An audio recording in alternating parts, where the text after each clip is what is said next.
Assalamualaikum warahmatullahi ta'ala wabarakatuh.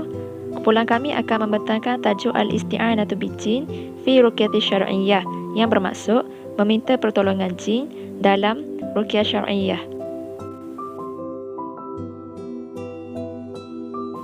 Ta'rif pertolongan. Pertolongan dari segi bahasa ialah meminta pertolongan, iaitu perkataan yang diambil dari kata pertolongan secara zahir. Pertolongan dari segi istilah ialah meminta pertolongan dari orang lain.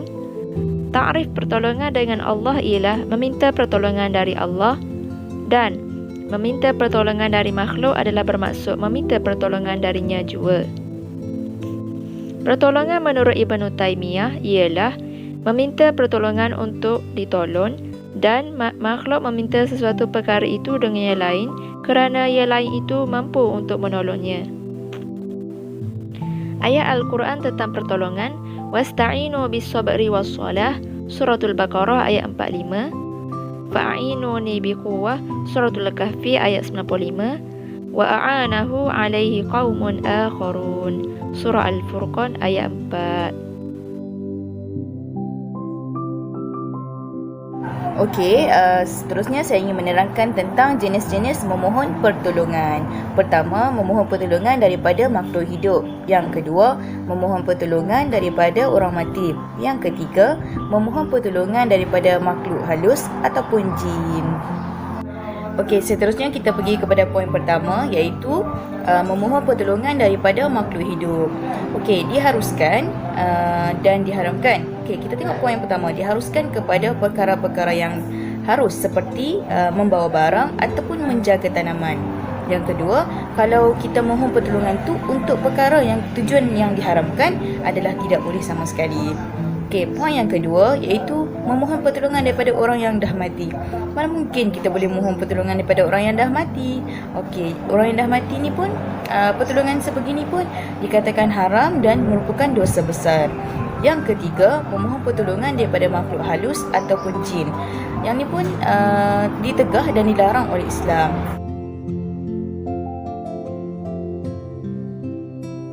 Pada bahagian saya iaitu hukum meminta pertolongan jin dalam perubatan syariah. Okey, ulama berbeza pendapat dalam isu ini, iaitu pendapat yang pertama, harus meminta pertolongan dengan jin muslim dalam perubatan syariah. Untuk pengetahuan semua, Ibnu Taimiyah adalah termasuk ulama yang tidak langsung mengharamkannya secara mutlak. Ibnu Taimiyah memberi batasan kepada 3 bahagian, iaitu yang pertama, memerintahkan jin untuk taat dan beribadah kepada Allah. Maka yang demikian sama halnya dengan para wali yang menjadi penerus dakwah Rasulullah sallallahu alaihi wasallam. Ibnu Taimiyah menuliskan, jin dengan manusia itu ada beberapa keadaan. Pertama, jika manusia itu memerintahkan jin untuk taat dan beribadah kepada Allah dan taat kepada nabinya, maka itu termasuk wali Allah dan penerus Allah. Dan yang kedua, menggunakan jin dalam hal yang dibolehkan, maka hal itu sebagaimana menyuruh manusia dalam hal yang dibolehkan. Jika ada seseorang yang menyuruh jin dalam hal yang dibolehkan, maka hal itu sebagaimana menyuruh manusia dalam hal yang dibolehkan. Dalam kesempatan lain, Ibnu Taimiyah menuliskan, di antara manusia ada yang memanfaatkan jin dalam perkara yang dibolehkan, seperti menghadirkan harta seseorang tersebut atau menunjukkan di mana letaknya sesuatu harta yang tidak bertuan, atau mencegah apa yang menyakitinya dan sebagainya. Maka hal ini tidak ubahnya seperti meminta tolong kepada sesama manusia. Dan yang ketiga, menggunakan jin dalam perkara yang dilarang syariat. Maka hal ini sebagaimana meminta tolong manusia dalam perkara kemaksiatan. Sesiapa yang memanfaatkan jin dalam perkara yang dicegah oleh Allah dan Rasulnya, maka hal itu adalah hal yang berada dalam keadaan yang syirik.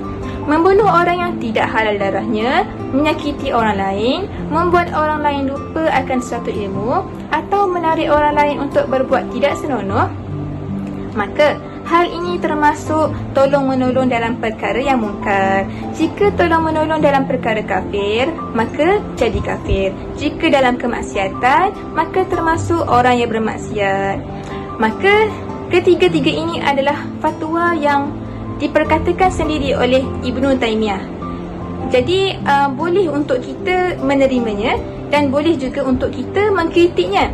Namun harus diingatkan, jika kita ingin mengkritik, maka perlulah menggunakan dengan kata yang sopan dan santun. Okey?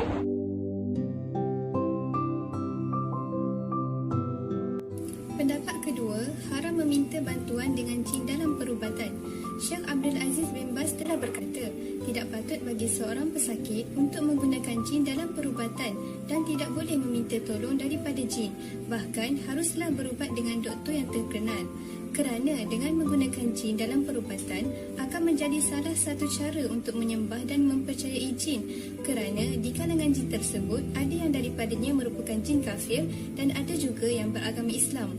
Maka wajib ke atas kita untuk meminta rawatan daripada ahli ilmu dan perubatan di kalangan manusia.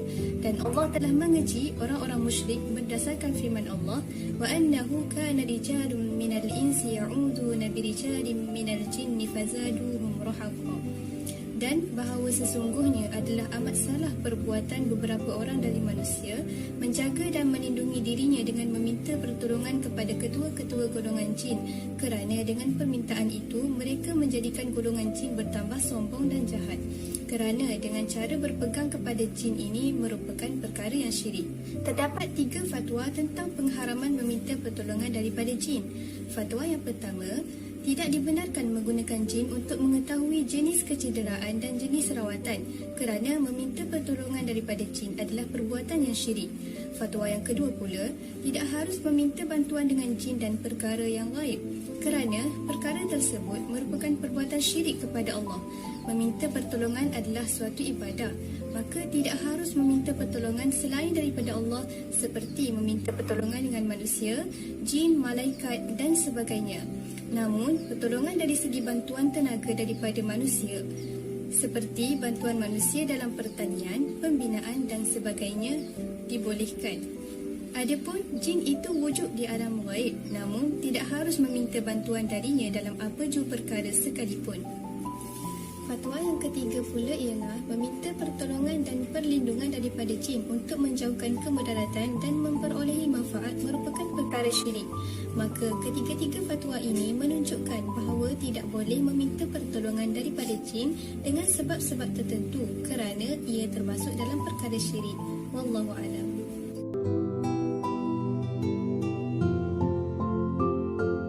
Oleh itu, pendapat paling tepat mengenai hukum ruqyah dengan bantuan jin adalah pendapat kedua, iaitu haram dan dilarang. Hal ini kerana tiada dalil sahih yang jelas dari Al-Quran dan As-Sunnah yang menunjukkan hukum harus meminta bantuan daripada jin. Selain itu, Nabi Muhammad SAW tidak pernah meminta pertolongan jin. Walaupun baginda terkena sihir, Nabi Muhammad SAW tidak meminta bantuan daripada jin. Dalam sirah Nabi SAW dan sirah para sahabat baginda, tidak ada satu riwayat pun yang menunjukkan bahawa mereka menggunakan jin dalam ruqyah dan rawatan perubatan. Tambahan pula, jin tidak taat dan patuh pada Allah SWT. Jin terkenal dengan sifatnya yang suka berdusta, malah penuh dengan tipu daya dan helah untuk menyesatkan kita. Justeru, ini merupakan salah satu perangkap jin supaya kita mensyirikkan Allah.